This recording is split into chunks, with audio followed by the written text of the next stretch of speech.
কোরআন মাফিক যারা বলছে, কোরআনের ভিতর থেকে যারা বলছে তাদেরকে প্রদবষ্ট বলছে। আর আর একটা মানুষ কোরআনের ভিত্তিই নাই, তার মন গড়া বন্দিগি দিয়ে চলছে, তাকে মুমিন বলছে।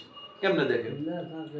আমি বলতেছি কথাটা, যেমন বল ধরেন আপনার আমি কোথাও রওনা দিলাম, আপনার পাঞ্জাবি টুপি আছে বা একটা উল্লা আছে, তো 20 জন মানুষের মধ্যে 18 জন লোক আপনাকে সালাম দিল, আমার 2 জনও দিল। তো 18 জন লোক একসাথে করে জিজ্ঞাসা করলাম, তিনি নবী যে আমার নবী সে, তিনি যে নবীর উম্মত আমি সেই নবীর উম্মত, তিনি যে আল্লাহ বিশ্বাস করে আমি সেই আল্লাহ বিশ্বাস করি, তোমরা এই সবাই মিলে উনারে সালাম দিলে আমার দিলা না কেন? তারা বলে উনার মাথার মধ্যে টুপি আছে, পাঞ্জাবি আছে। সালামের মালিককে টুপি পাঞ্জাবি না তো? তাহলে মানুষ কিন্তু এই লেবাসটারে গ্রহণ করছে। আসলে এই লেবাসটা কি নবীর লেবাস কিনা, আসলে এই লেবাস সম্বন্ধে আল্লাহ কোরআনে বললেন কিনা? আমি সারা কোরআন, আমি হয়তো ক্ষুদ্র মানুষ, তো আমি যতটুকু পারি কোরআনে দেখলাম টুপি পরো এরকম করো এই মর্মে কোনো কোরআন আয়াত নাই, বা পাঞ্জাবি পরো এই মর্মে কোনো কোরআনে আয়াত নাই।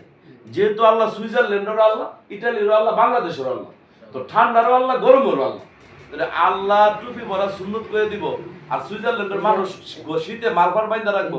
এইটা ওই উপরের দিকে না দেখে দুনিয়ার দিকে আসে। আচ্ছা, দুনিয়ার দিকে যাচ্ছি। দুনিয়ার সামাজিক ইয়ে একটা লেবাস বাদ দেন, এটা সুন্নত মুন্নত সবই বাদ দেন। ধরেন এই আমার লুঙ্গি জাতীয় পোশাক, মানে এই লুঙ্গিটা পিনতে আপনি 5 স্টার হোটেলে গেলে আর একটা প্যান্ট শার্ট ফুট লাগাই গেলে এই জায়গায় এই কথাটা বলতে চাচ্ছিলাম, দেখা না না এই কথাটা মানে এইটুকুই যদি নেই, এই কথাটা আমি বলতেছি আপনাকে। এই পোশাক সম্বন্ধে আল্লাহ পাক কি বলবেন?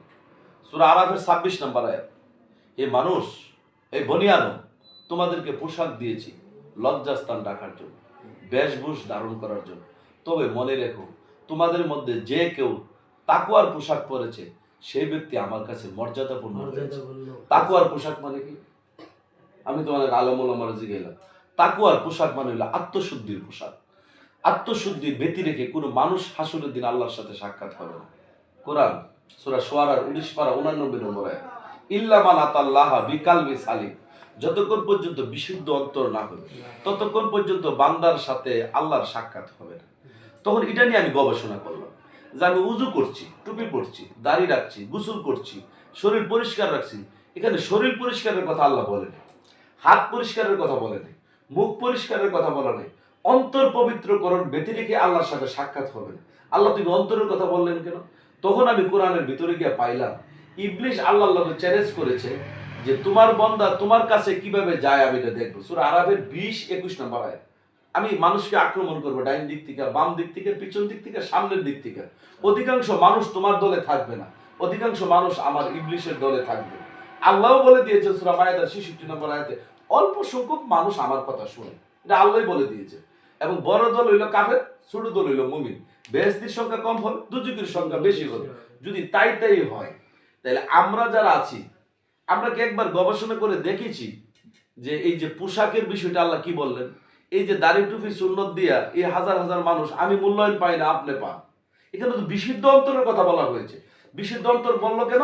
কোরআনে গিয়ে দেখলাম অন্তরের মধ্যে ইবলিশও বাস করে, আল্লাহও বাস করে। আল্লাহ বলতেছে মসজিদে যা, আর ইবলিশ করতেছে সিনেমা হল যা।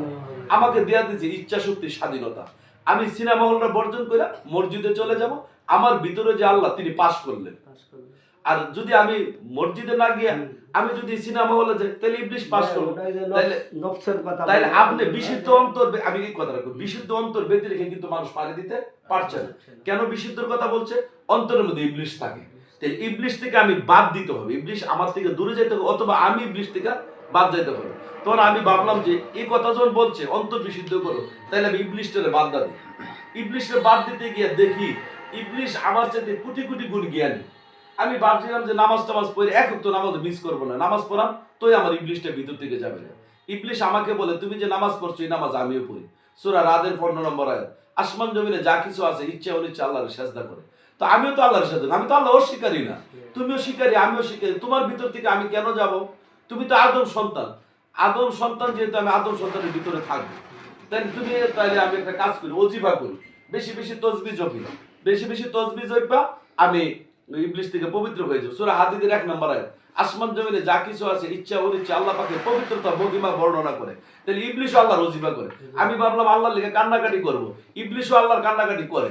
তাহলে আমি ভাবলাম যে আমি মানুষের লোক খারাপ ব্যবহার করবো না, ইবলিশও খারাপ ব্যবহার করে না। তখন আমি ভাবলাম ইবলিশ থেকে মুক্তি পাবো কিভাবে?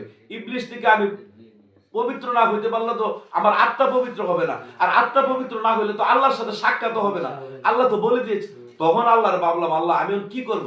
সূরা নাবার 39 নম্বর আয়াত, হে মানুষ, সেই দিবস সত্য, সেই দিবস আসবার আগে তোমরা আমি আল্লাহর একটা ঠিকানা সাব্যস্ত করো। তো আর কি ঠিকানা সাব্যস্ত করতে হবে? তাহলে ঠিকানাটা কি? তখন আল্লাহ বলে দিল, আদম যখন তৈরি করি, আদমের চেহারাটা আমার চেহারা। তখন একটা চেহারা ঠিকানা পাইলাম। তখন ভাবলাম আর কি ঠিকানা আছে? বলছে আমি নিজ হাত দ্বারা আদমকে তৈরি করেছি। তো আল্লাহর হাত দিয়ে আদম তৈরি করেছে, আদম তো একটা ঠিকানা। তখন ভাবলাম আদমের বৃত্তে কে আছে? তোমরা জানো না সেজদার মালিক আমি তো আদম তৈরি করি ফেরেশতাদের করি সেজদা দেব। কারণ যদি আদমের ভিতরে আমি না থাকি সেজদা লয়, তা তো শিরক হয়ে যাবে। তোমরা এই সেজদাতে প্রমাণ করে আদমের ভিতরে আমি ছিলাম, কারণ আমি না থাকলে তো সেজদার কথা আমি আল্লাহ বলতাম না। তাইলে আদম সেজদা দিয়েছিল। এরপরে বলছে আদমের ভিতরে আমি আছি, আদম জমিনের প্রতিনিধি। সূরা বাকারার 30 নম্বর আয়াত, আমি জমিনের খলিফা নিযুক্ত করব। তাহলে আদম জমিনের প্রতিনিধি, আদমের চেহারাটা আল্লাহর চেহারা, আদমের ভিতরে আছিল আল্লাহ। ওই দিন ফেরেশতারা আদমকে কিবলা করে আল্লাহকে সিজদা দিয়েছে। তখন ইবলিস এই সিজদা করে নাই, কইছে না আমি আদমের মাধ্যমে আল্লাহকে সিজদা করব না। তাহলে আমি যদি ইবলিস থেকে মুক্ত হইতে চাই, আমি নামাজ পড়ে মুক্ত হইতে পারছি না, আমি কথা কইতে পারছি না। ইবলিস আমার থেকে জ্ঞানী, ইবলিস আল্লাহ মানে, ইবলিস নবীও মানে, নবী যে তিনি অস্বীকার করে না। কিন্তু ইবলিস আদমের ভিতরে আল্লাহ, আদমের হাত আল্লাহর হাত, আদমের চেহারাটা আল্লাহর চেহারা, ওই কথা ভাইবা আল্লাহর সিজদা করেন। তাই আপনি যদি এই নামাজ রোজার ভিতর থেকে পবিত্র হইতে চান, আপনার অন্তর থেকে যদি ইবলিসটা বাইর করতে চান, ঠেললা বাইর করা সম্ভব না। আমি আকার, ইবলিস নৈরাকার। আমি ব্যস্ত দেখি না, ইবলিস ব্যস্ত থেকে আসছে।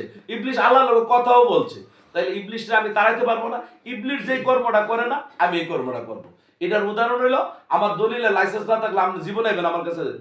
আমি যদি কোনো না বুঝে আইবেন, আমার যদি হাত না থাকে আপনি আইবেন, দলিলে আইবেন। তাহলে আমি ইবলিস থেকে বাঁচতে হইলে ইবলিসের যে জিনিসটা করে না, ওই জিনিসটা আগে করবেন। ইবলিস কি করে না?